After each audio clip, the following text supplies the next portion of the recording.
कि तेरे पैरों से ज़मीन तक निकल जाएगी मेरी जान। एक बार मेरी मौत की खबर तेरे कानों तक तो पहुंच जाए। गरज की दोस्ती थी, मतलब का जमाना था। गरज की दोस्ती थी, मतलब का जमाना था।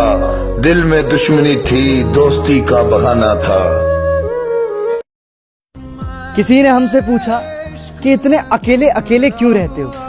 हमने भी कहा कि ठोकर खाया हुआ दिल है साहब, भीड़ से ज्यादा तन्हाई पसंद है। कि मुर्शद चाहा नहीं किसी को उसे चाहने के बाद, चाहा नहीं किसी को उसे चाहने के बाद, कि मुर्शद हमें अपनी निगाह का मेयार याद है।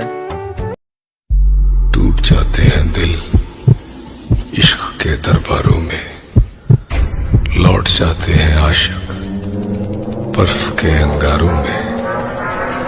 सुना है ढूंढने से खुदा भी मिल जाता है, शायद हम भी मिल जाएं तुम्हें एक दिन टूटे हुए सितारों में। तावीज़ बना के